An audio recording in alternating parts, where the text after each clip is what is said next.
The law office of Brennan and Associates in downtown Boston felt colder than the October wind whipping through the streets outside. I sat in the leather chair across from Mr. Brennan's mahogany desk, my hands folded in my lap, trying to ignore my sister Victoria's smug expression as she examined her perfectly manicured nails. "Thank you both for coming," Mr. Brennan said, adjusting his glasses as he opened the file containing our father's will. "I know this is a difficult time." Victoria dabbed at her eyes with a tissue, though I hadn't seen any actual tears. "Daddy was everything to me," she said in that breathy voice she'd perfected since marrying her investment banker husband. "I just can't believe he's gone." I said nothing. The truth was, our father, Robert Harrison III, had been gone from my life for over 5 years since I'd chosen to become a social worker instead of joining his real estate empire. The last time we'd spoken, he'd made it crystal clear that my career choice was a disappointment that shamed the family name. Victoria, on the other hand, had played her role perfectly. The dutiful daughter who'd married well, produced 2 photogenic grandchildren, and never questioned Dad's business practices or personal values. She'd spent every Sunday at his Beacon Hill mansion, bringing the kids, playing the devoted daughter while I worked double shifts at the community center in Dorchester. "Before we begin," Mr. Brennan said, "I should mention that your father was very specific about how this reading should be conducted. He insisted that both of you be present, and that I read the will in its entirety before answering any questions." Victoria shifted in her chair, her Chanel suit rustling against the leather. "Of course. Daddy was always so thorough." Mr. Brennan cleared his throat and began reading. "I, Robert Harrison III, being of sound mind and body, do hereby declare this to be my last will and testament." The legal language droned on revoking previous wills, appointing executors, standard boilerplate, but then came the part that mattered. "To my daughter Victoria Harrison Montgomery, who has been a constant source of pride and joy, I leave the entirety of my estate, including all real estate holdings, investment portfolios, business interests, and personal property, the total value of which is approximately $47 million. Victoria's gasp was theatrical, but her smile was genuine. "Oh my God. 47 million. Mr. Brennan continued reading. "To my daughter Sarah Harrison, I leave the contents of my desk drawer in my home office and my personal effects from my time in the military."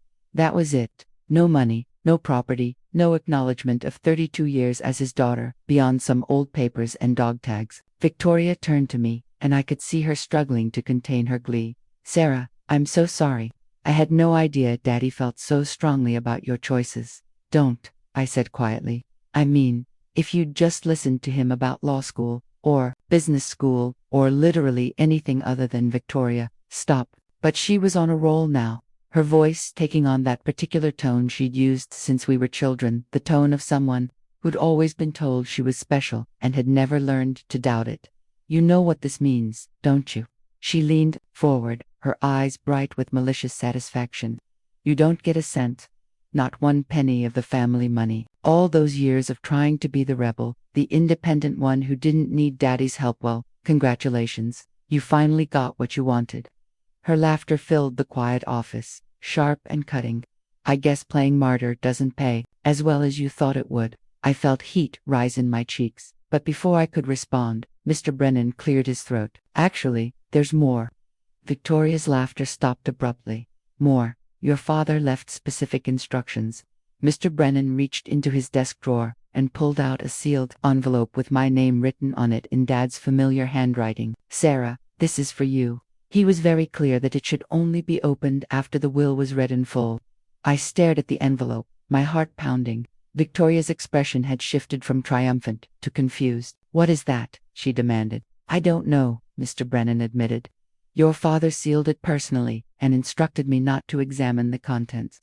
With trembling fingers, I opened the envelope.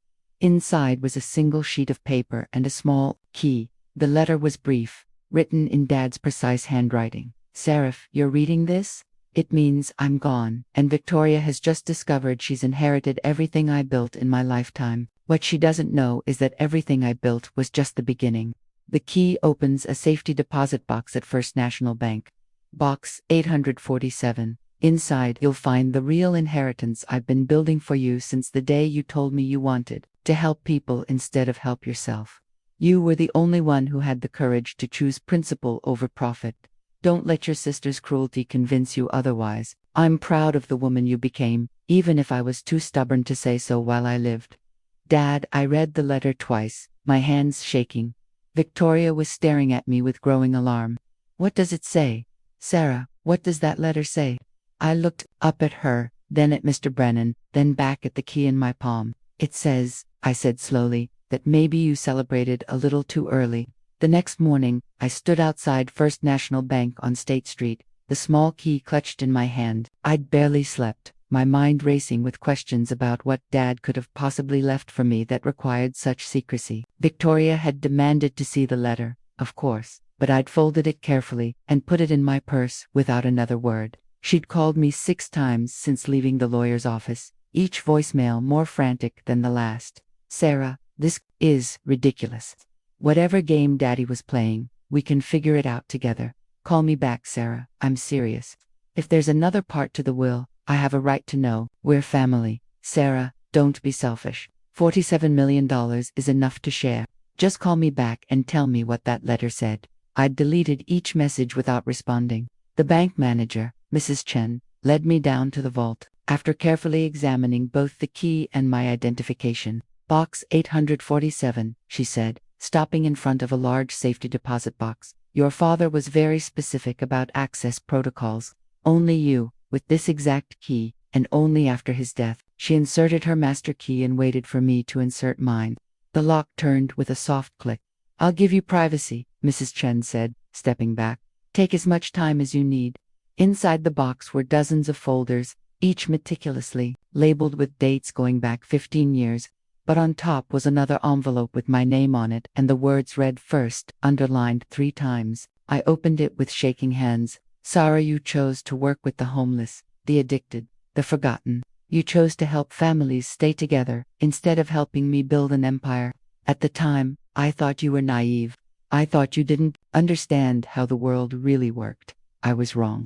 You understood exactly how the world worked, and you chose to try to make it better instead of just profiting from it. Starting the day you graduated from college, I began setting aside money in my will, not in accounts that Victoria would ever see, but here, 25% of every profit from every deal, every investment, every business venture for the past 10 years. I called it my Sarah Fund, though I never intended for you to know about it until now. You see, I realized something about 5 years ago, around the time I said those horrible things to you about your career choice. I realized that the world doesn't need more Robert Harrisons. The world already has plenty of people who know how to make money. What the world needs is more Sarah Harrison's people who know how to make a difference. The folders in this box contain documentation for a private foundation I've been building in your name. The Harrison Foundation for Community Development. Current assets, $23.7 million. With an additional $2 million being added annually from a trust I established. I had to sit down. Mrs. Chen had provided a small chair, and I sank into it, staring at the letter. But here's the part that will probably surprise you most. Every project I funded through this foundation, I chose because I thought you would approve. The homeless shelter in Dorchester, the addiction treatment center in Southeast, the job training program for the after-school tutoring for kids in low-income neighborhoods. I've been trying to see the world through your eyes for the past 10 years, Sarah, trying to understand what it means to measure success by how many people you help instead of how much money you make. And you know what? It feels better than any deal I ever closed. Victoria will inherit my business empire because she understands that world and can run it successfully. But you're inheriting something more important. The chance to change the world in ways I never could. Use it wisely. Use it the way I know you will. I love you, and I'm sorry it took me so long to understand that your strength was never your weakness. Love, Dad. I wiped tears from my eyes and looked at the folders.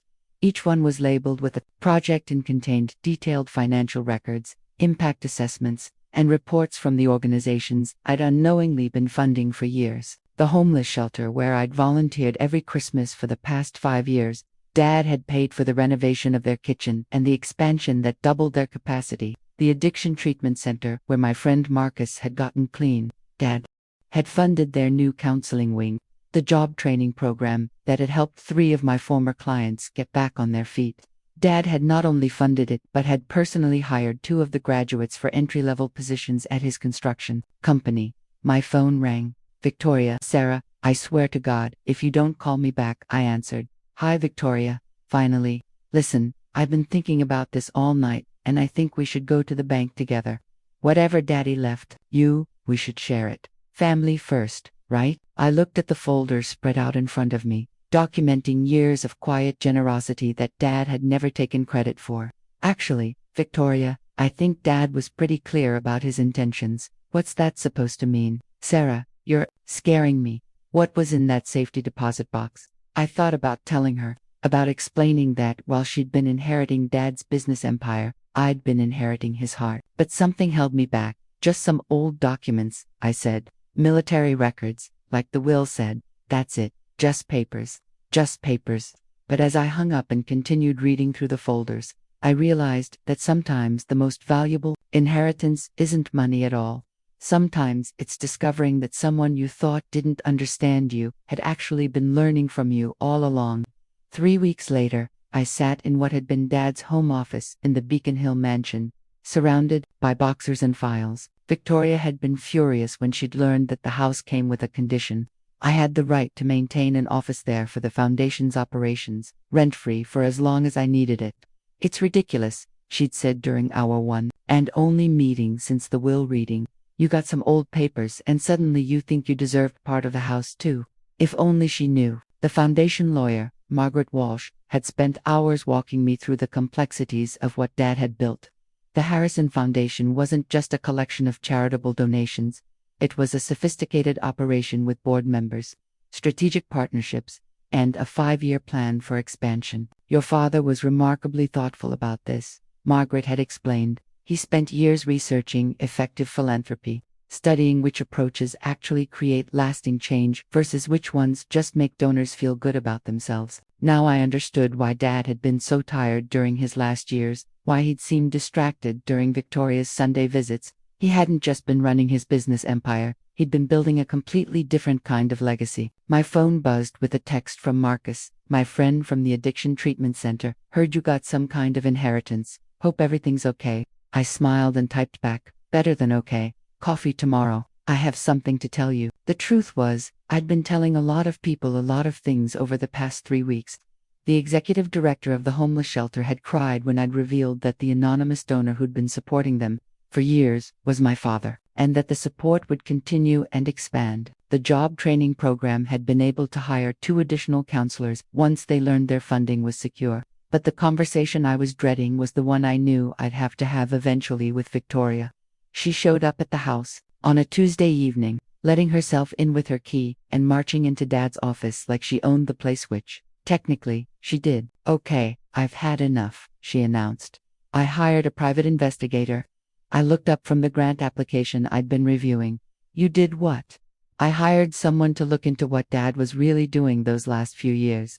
The financial records, his activities, everything. She sat down across from Dad's desk with the satisfied expression of someone who thought they'd caught me in a lie. And what did you find?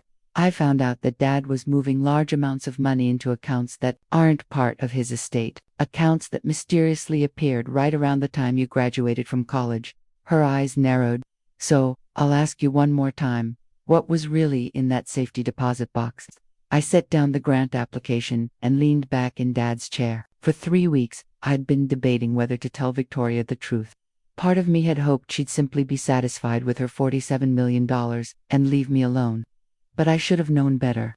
Victoria had never been able to stand the thought that someone else might have something she didn't. You really want to know? I really want to know.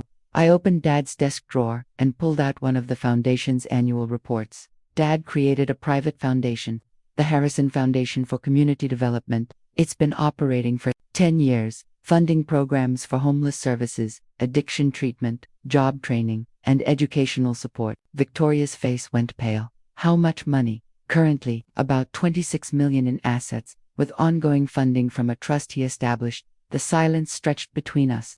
Victoria's perfectly composed expression was cracking, revealing something raw and desperate underneath. That money should be mine, she said finally. I'm the one who spent every Sunday here. I'm the one who brought his grandchildren to visit. I'm the one who what? Victoria, who performed the role of dutiful daughter while resenting every minute of it. That's not fair, isn't it? I stood up and walked around the desk. When's the last time you visited Dad because you wanted to see him, not because you felt obligated? When's the last time you asked him about anything other than your inheritance? I loved him. I believe you did. But you loved the idea of him more than you loved the actual person. You loved what he could give you, not who he was. Victoria's composure finally cracked, completely. You think you're so much better than me, don't you? You think because you chose to work with poor people instead of successful people, that makes you more noble. No, Victoria. I think it made me more like the person Dad wanted to become. I handed her the letter he'd written me, the one from the safety deposit box. She read it in silence, her face cycling through expressions of disbelief, anger, and something that might have been grief. He was proud of you, she said quietly when she finished. Yes. He thought I was ... What? Shallow. Greedy. I sat down across from her. He thought you were exactly what he'd trained you to be. Someone who understood his world and could succeed in it. But I think he realized that his world wasn't the only one that mattered. Victoria was quiet for a long time, staring at Dad's letter. Finally, she looked up at me with tears in her eyes. I don't know how to do what you do, she said. I don't know how to help people the way you help people. You don't have to help people the way I help people, Victoria. You just have to help people. What does that mean? I pulled out another file from Dad's desk. It means that the Harrison Foundation could use a board member who understands business, who knows how to manage large-scale operations, who has connections in the financial world. You're offering me a position. I'm offering you a chance to be part of something that mattered to Dad, something that could matter to you too, if you let it. Victoria wiped her eyes, careful not to smudge her makeup. Would I still have my inheritance? The business stuff, of course. This isn't about taking anything away from you, Victoria. It's about adding something to both our lives. She was quiet for another moment. Then, what would I have to do? I smiled. Help me figure out how to give away money in ways that actually make a difference.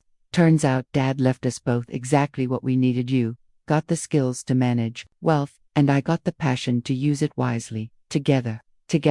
For the first time since we were children, Victoria smiled at me without any trace of competition or resentment. Okay, she said, let's try. 1 year later, I stood in the community center in Dorchester, watching Victoria explain the foundation's new small business loan program to a room full of aspiring entrepreneurs.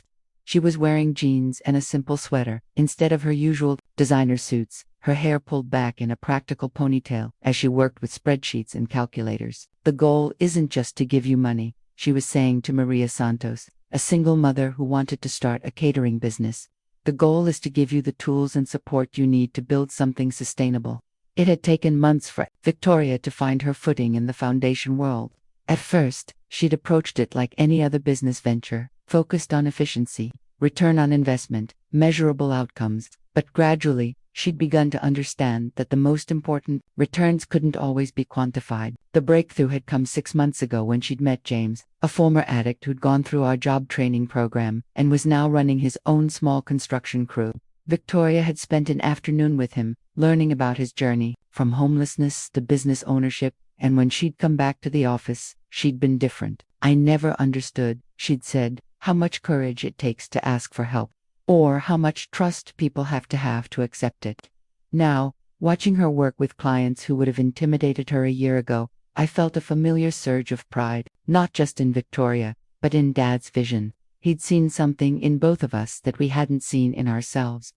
My phone buzzed with a text from Marcus. Interview went great. Thanks for the recommendation. Starting Monday. I smiled and texted back, congratulations. Dad would be proud, because that's what I'd learned this year. Dad's true legacy wasn't the money he'd left us, or even the foundation he'd built. It was the understanding that real wealth comes from using whatever resources you have to help others build the lives they want. Victoria finished her presentation and made her way over to me, looking tired but satisfied.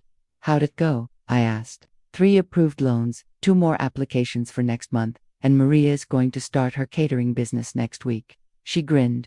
I think I'm getting the hang of this. You definitely are. We walked out of the community center together, into the crisp autumn air. Boston looked different to me now than it had a year ago. Instead of seeing just buildings and traffic, I saw the network of programs and services that the foundation supported. The addiction treatment center where Marcus had gotten clean. the job training program that had helped James build his business, the homeless shelter that was expanding, again thanks to our latest grant. Victoria, I said as we reached our cars, can I ask you something? Sure. Do you ever regret it, the way things turned out? She considered the question seriously. You mean, do I regret inheriting $47 million and then choosing to give most of it away through the foundation? I guess that's what I mean. Victoria looked back at the community center, where lights were still on in the windows as evening programs got underway. A year ago, I thought the point of having money was to buy things that would make me happy. Nice clothes, nice cars, nice vacations. She paused. But you know what I discovered? None of that stuff made me as happy as watching Maria figure out her business plan today. So no regrets, none, except maybe that it took Dad dying for me to understand what he was trying to teach us. We stood there for a moment in comfortable silence, two sisters who'd spent most of their lives competing for their father's approval, only to discover that he'd been most proud of us when we'd stopped competing and started collaborating. Same time tomorrow? Victoria asked. Same time tomorrow. As I drove home to my apartment in Cambridge, smaller than Dad's mansion, but perfect for me, I thought about the letter he'd left in the safety deposit box, the one where he'd said the world didn't need more Robert Harrisons, but it needed more Sarah Harrisons. He'd been wrong about that. The world needed both kinds of people. It needed Sarahs who understood how to help, and it needed Victorias who understood how to build systems that could help more people more effectively. It needed people who dreamed of making a difference, and it needed people who could turn those dreams into sustainable realities. Most of all, it needed families who could learn to see each other's strengths instead of just their differences. Dad had given us both exactly what we needed. Victoria got the resources to make a real impact, and I got the satisfaction of seeing those resources used wisely. But the best part of his inheritance was discovering that we made a pretty good team. After all these years, Victoria and I had finally stopped competing for Dad's love and started working together to continue his legacy. And that, I knew, would have made him prouder than any business deal he'd ever